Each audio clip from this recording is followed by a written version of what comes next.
Este é o programa Verdade e Vida, produzido para a TV Mackenzie Digital. No programa de hoje, nós vamos abordar o tema O Culto Verdadeiro. O programa Verdade e Vida é da responsabilidade da Chancelaria da Universidade Presbiteriana Mackenzie.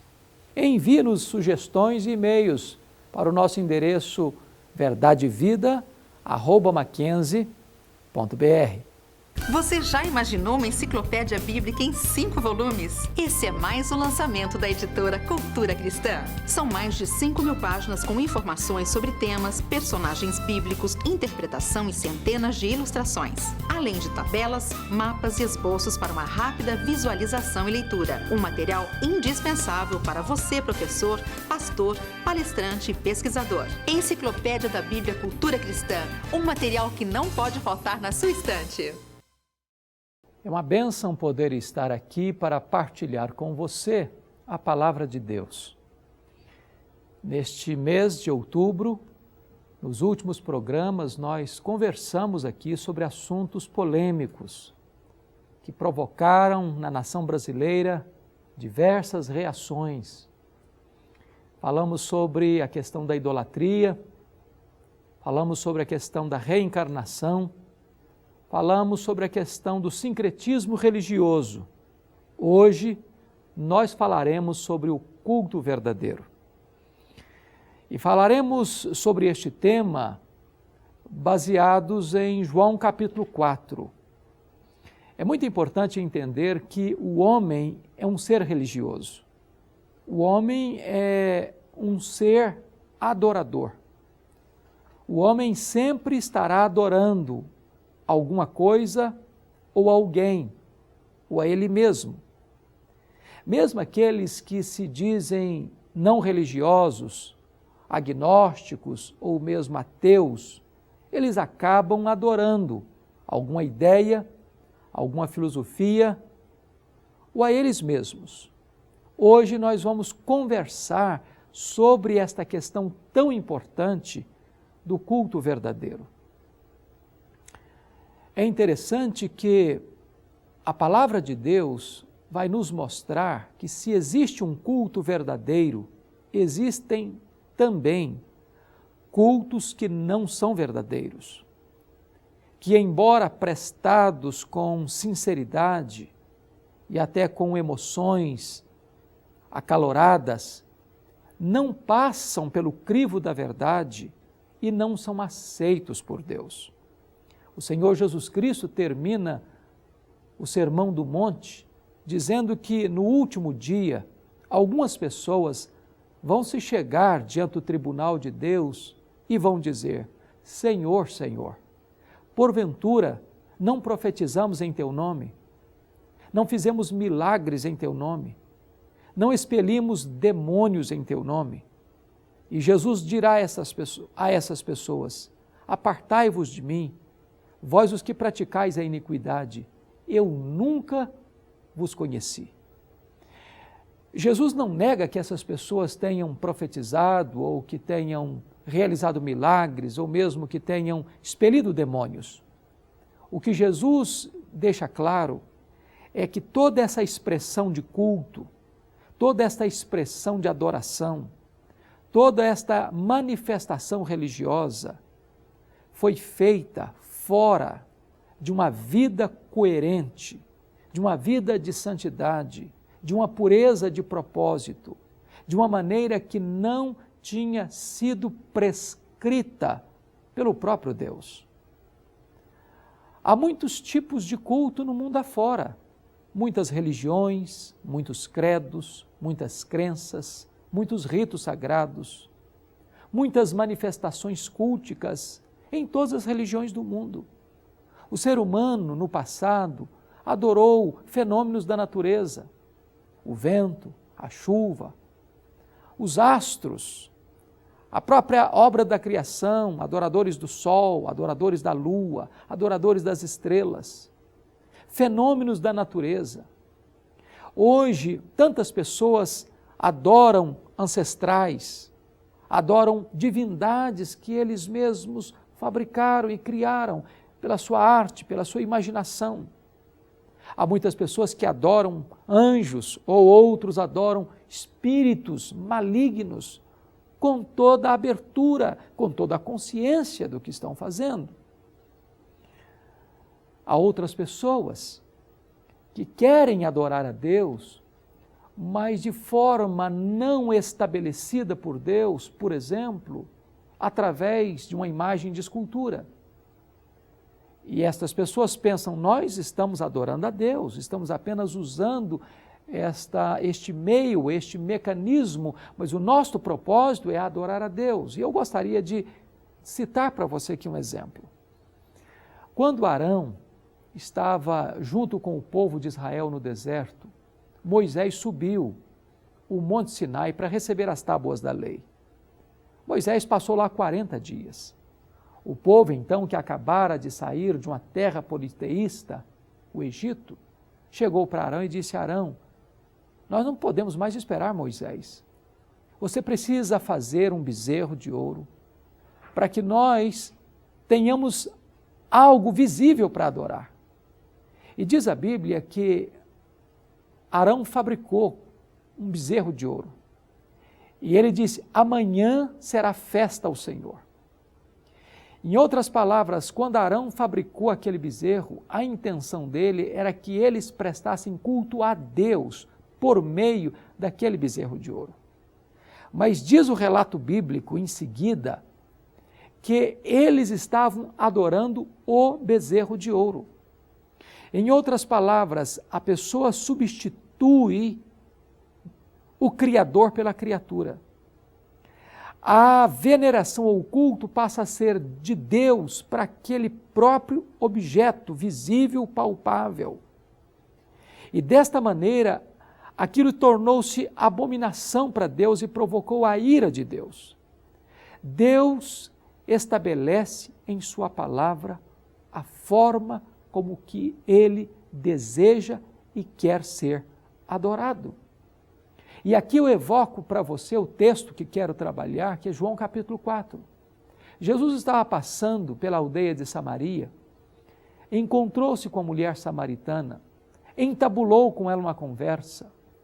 E aquela mulher, então, num dado momento da conversa, disse para Jesus, vejo que tu és profeta. E disse mais, os nossos pais adoraram aqui neste monte, o Monte Gerizim, mas vocês, judeus, dizem que é em Jerusalém que se deve adorar.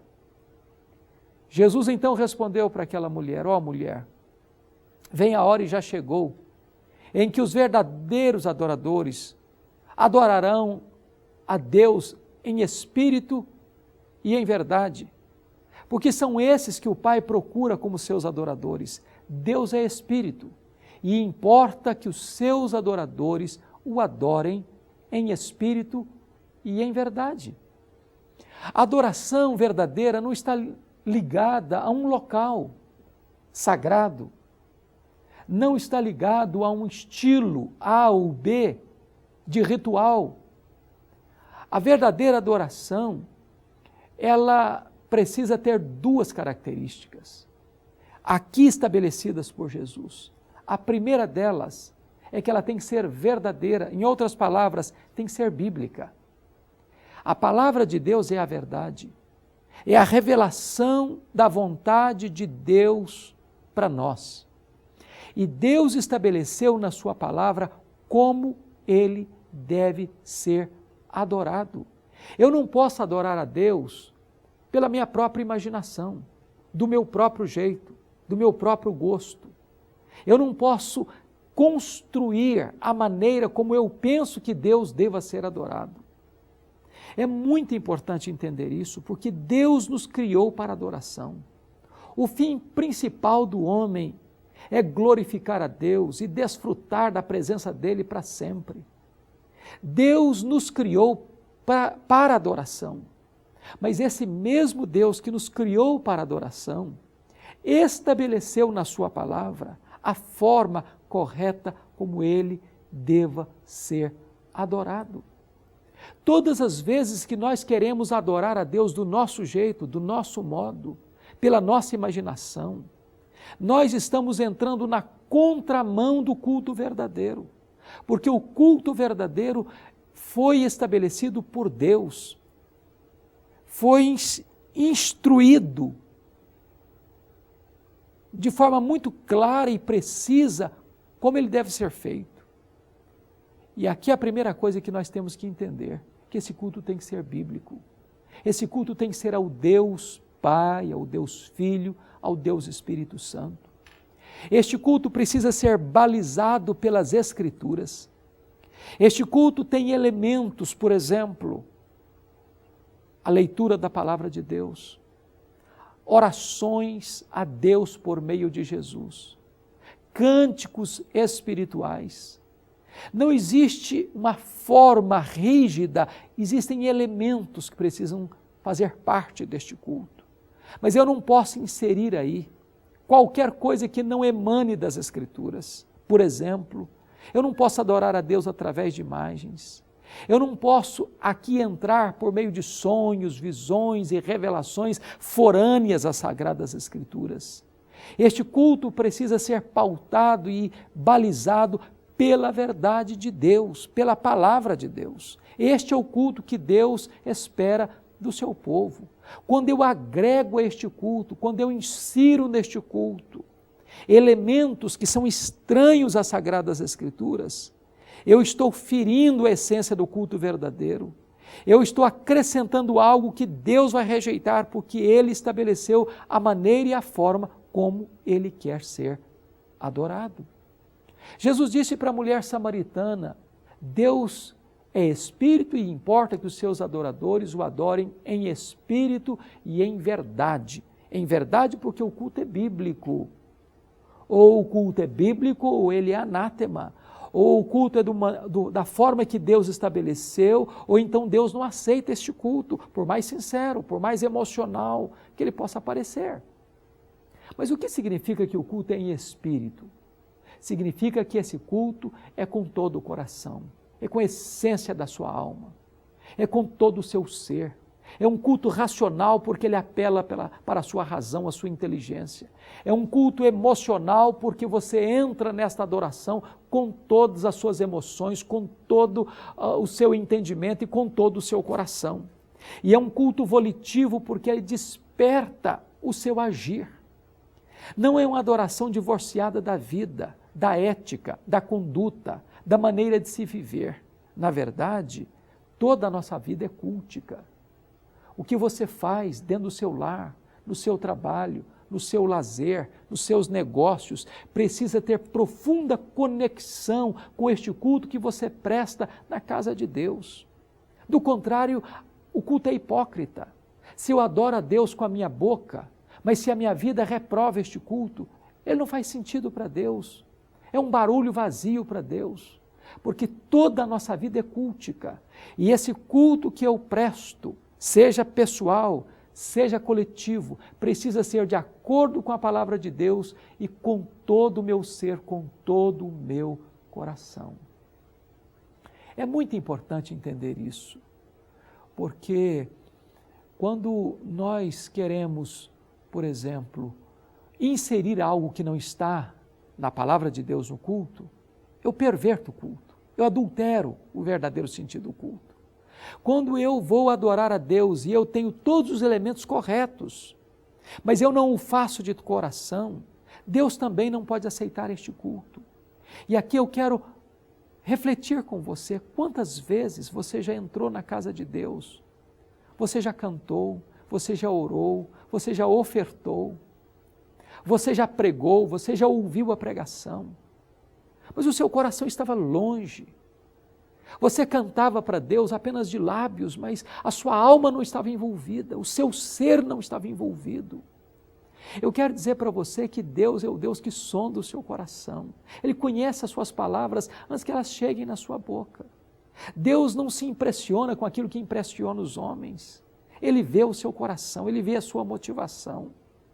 Jesus Cristo chegou a dizer que se você, ao levar a sua oferta ao altar, tiver alguma coisa contra alguém, você primeiro deixa a sua oferta, vai reconciliar-se com o seu irmão, depois você vem e faz a sua oferta.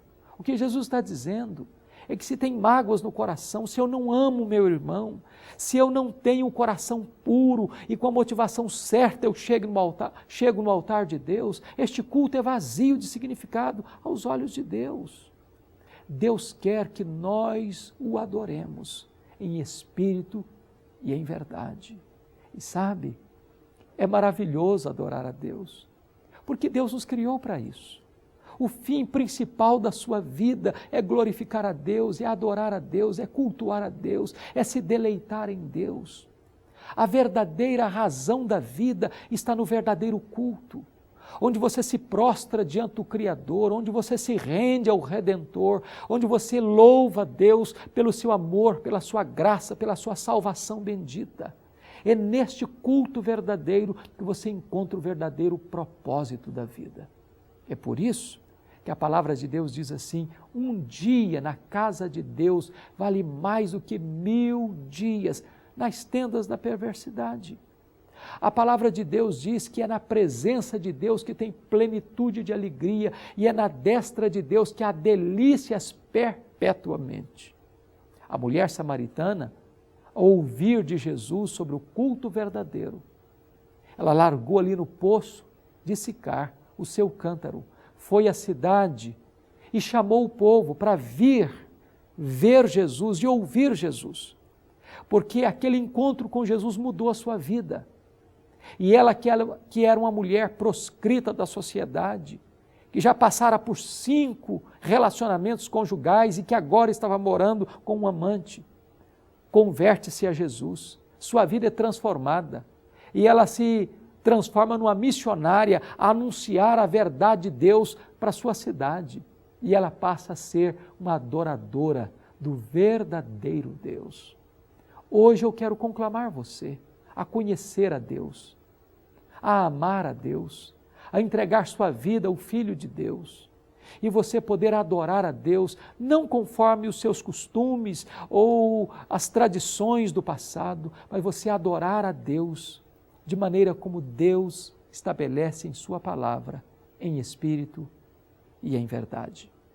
Eu quero orar com você e eu quero convidar você a reconhecer a Deus como Deus da sua vida, a reconhecer a Jesus como Filho de Deus, o seu Salvador pessoal, e a você voltar-se para a Bíblia, estudar a Bíblia, meditar na verdade de Deus, para que você possa conhecer como Deus deseja ser adorado. E então você encontrar a razão maior da sua vida, o sentido do seu existir e passar a viver deleitosamente, gostosamente na presença de Deus. Onde você está? Ore comigo. Deus querido, eu quero te agradecer, porque Tu és o meu Criador, o mantenedor da minha vida, o meu Salvador, aquele em quem eu encontro razão para viver.